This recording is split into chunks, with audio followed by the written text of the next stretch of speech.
₹100 रिश्वत लेने वाले मुलजिम को 39 साल बाद रिहा कर दिया गया है। नीचे मैंने उसकी तस्वीर भी लगाई है। इसका ताल्लुक इंडिया से है और इसने 39 साल पहले ₹100 का रिश्वत लिया था और उसके ऊपर इल्ज़ाम था। बाद में उसको गिरफ्तार कर लिया गया और 39 साल तक उसका केस होता रहा और चलता रहा। आज 39 साल पूरे हो गए और उसका केस कंप्लीट हो चुका है। अदालत की तरफ से उसको बाइज़्ज़त रिहा कर देने का हुक्म जारी हुआ है और अब ये बेचारा रिहा हो चुका है। लेकिन जैसे ही ये 39 साल के बाद रिहा हो गया, वो भी ₹100 के रिश्वत पे, तो उसने कहा है कि अब मैंने इस इंसाफ़ का क्या करना है? मुझे बाइज़्ज़त रिहा कर दिया गया, अब मैंने इसका क्या पतंगड़ डालना है? मेरी तो उम्र गुज़र गई है, मेरे ना होते हुए मेरी बीवी इस दुनिया से रुखसत हो गई है। मैंने अपने बच्चों की शादी नहीं की, मैंने अपने बच्चों को खुशी नहीं दी। अब मुझे इस इंसाफ़ का क्या करना है, आप लोग मुझे बताएँ।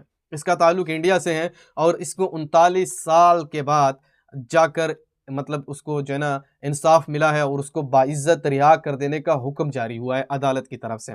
अब ये बेचारा कह रहा है, अगर ये कोई और मुल्क होता तो शायद मुझे इतने साल कैद में नहीं रखा जाता, मुझे बरवक़्त इंसाफ मिलता।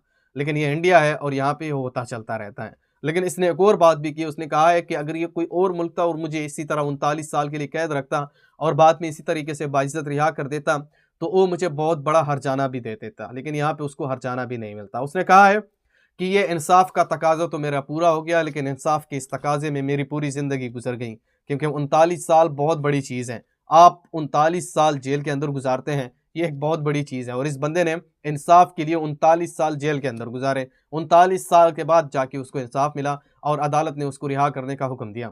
अब ये बेचारा आ चुका है, कह रहा है कि मेरी बीवी मेरे ना होते हुए इस दुनिया से रुखसत हो गई। मैंने अपने बच्चों को तालीम नहीं दी, मैंने अपने बच्चों की शादियाँ नहीं की, मैंने अपने बच्चों को खुशियाँ नहीं दी, मैंने सारी ज़िंदगी जेल के अंदर गुज़ारी है। 39 साल के बाद जाके मुझे इंसाफ़ मिला है, अब मैंने इस इंसाफ़ का पतंगड़ डालना है या क्या करना है? बहरहाल ये तफ़सीलात थी, आप इसके ऊपर क्या राय रखते हैं कमेंट सेक्शन में आपने मुझे ज़रूर बताना है और इस वीडियो को भी आगे शेयर करो, जहाँ पे भी हो खुश रहो। अल्लाह हाफ़िज़।